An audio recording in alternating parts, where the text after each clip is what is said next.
Although our history has been sanitized, come with me as we shine a black light in the home we call American history, showing the DNA that blacks have left on this country. It is June 14th, and welcome to another day in Black Light history. I'm glad you're here. I'm your host, Big A. Let's get into it. American pianist and composer Blind Tom Wiggins was born into slavery on May 25th, 1849, in Harris County, Georgia. Tom was born blind. His family was purchased in Georgia by General James Bethune. Not able to do any work, Tom was allowed to play around the house. He was able to mimic any sound he heard. Once it was learned that he could play the piano, he was given a room near the house to practice. Bethune would start leasing Tom out to concert promoter Perry Oliver at age 8. With up to 4 shows a day, Oliver and Bethune would be bringing in upwards of $100,000 a year, equivalent to $1.5 million in today's money. Many notable people came to watch Tom play. Mark Twain was a huge fan and saw his show many times and wrote about them. Author John Steinbeck would base one of his characters on the man. In 1860, Tom would play at the White House for President James Buchanan. With his mimicking abilities, professional musicians were brought in to play for Tom. It is said that he had over 7,000 pieces of music memorized. Because his owner was a Southerner, many of the pieces he wrote were tributes to the South, which made him a controversial figure for the black communities around the country. Because of his condition and his money-making potential, even after emancipation, Tom was always bound to someone white and exploited. After a death in the Bethune family, Tom was involved in custody battles. He would end up in the custody of General Bethune's ex-daughter-in-law, Eliza. On this day in 1908, Wiggins would pass away due to a massive stroke at the age of 59. American cowboy Nat Love was born into slavery on this day in 1854 in Davidson County, Tennessee, on a plantation owned by Robert Love. Despite breaking the law, Love learned to read and write as a child. After slavery ended, Love moved out west and developed his knack for breaking horses.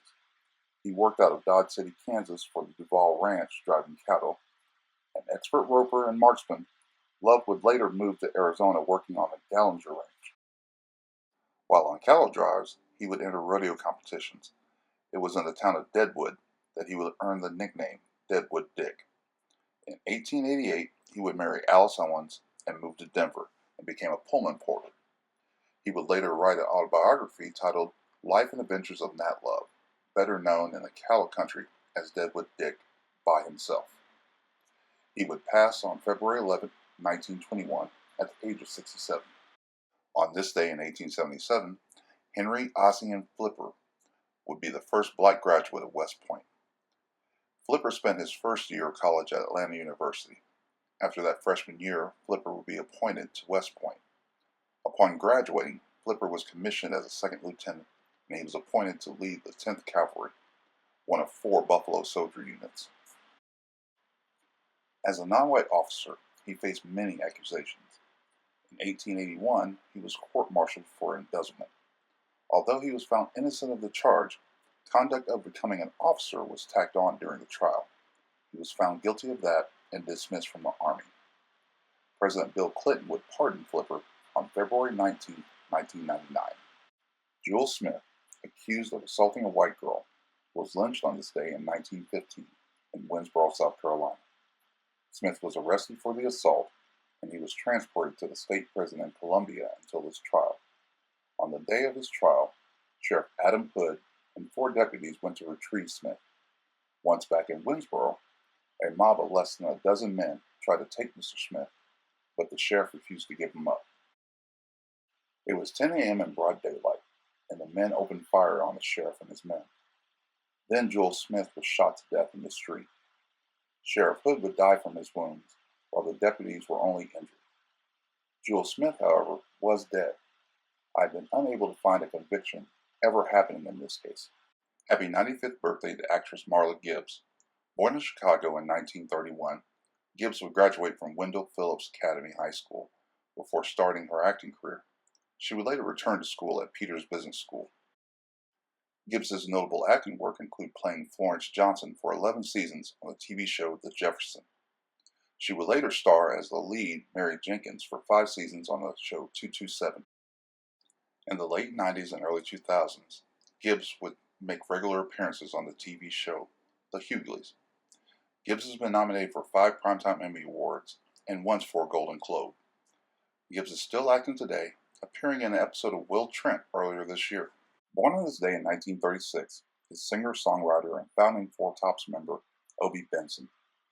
Benson would attend Northern High School in Detroit with fellow Four Top member Lawrence Payton. Beginning in 1965, the Four Tops had 24 top 40 songs, 7 top 10 songs, and 2 number ones. Benson also co-wrote the hit song What's Going On by Marvin Gaye. The Four Tops song I Can't Help Myself, Sugar Pie Honey Bunch, hit Billboard's Hot 100 at number 1 spot. The song has also been inducted into the Grammy Hall of Fame and is included on Rolling Stone magazine's 500 Greatest Songs of All Time. The band's hit single, Reach Out, I'll Be There, also topped the charts. It is inducted into the Grammy Hall of Fame and is on Rolling Stone magazine's 500 Greatest Songs of All Time list. The Library of Congress inducted it into the National Recording Registry. As a group, they've been inducted into the Rock and Roll Hall of Fame, the Vocal Group Hall of Fame, the Rhythm and Blues Hall of Fame. The Four Tops have a star on the Hollywood Walk of Fame and have received a Grammy Lifetime Achievement Award. Rolling Stone magazine has listed them as one of the 100 greatest artists of all time. Obie Benson passed away on July 1st, 2005, at the age of 69. Today we remember former Negro League and MLB pitcher Don Newcombe. Born on this day in 1926 in Madison, New Jersey, Newcombe attended Jefferson High School in Elizabeth, New Jersey. During his baseball playing career, he would take a 2-year break and serve in the United States Army during the Korean War. Newcombe's professional career would last 13 seasons. During that time, he had a 153-96 record as a pitcher with a 3.57 ERA and 1,185 strikeouts. As a batter, he batted .269 for his career. He would play 2 years for the Newark Eagles in the Negro Leagues, and in the Major Baseball Leagues, he would play for the Los Angeles Dodgers, the Cincinnati Reds, and the Cleveland Indians. He would also spend a couple of years in Japan playing for the Chunichi Dragons. A 4-time All-Star, Newcombe was the 1949 NL Rookie of the Year.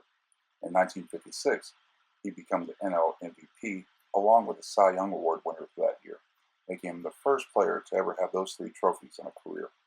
In 1951, he led the league in strikeouts. In 1955, his Dodgers would win the World Series. And in 1958, he would lead the league in wins. Newcombe was the first black pitcher to win 20 games in a season. He was also the first black pitcher to start in a World Series.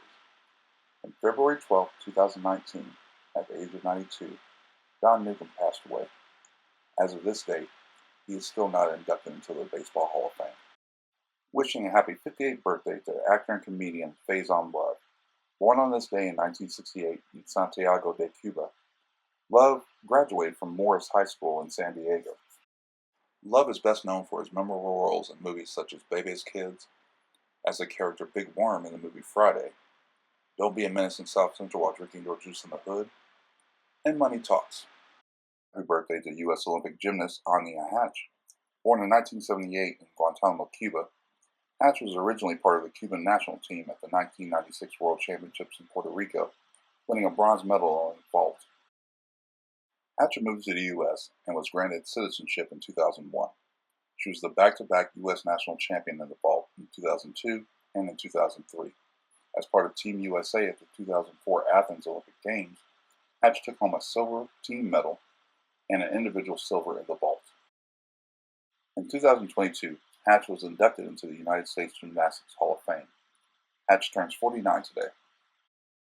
On this day in 1979, San Francisco Giants first baseman Willie McCovey would set the National League career home runs record for a left-hander with his 513th home run in an 8-6 loss versus the Chicago Cubs.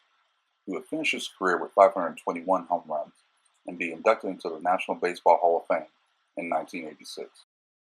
Teddy Riley, Aaron Hall, and Timmy Gatlin formed the singing group Guy and would release their self-titled debut album on this day in 1988.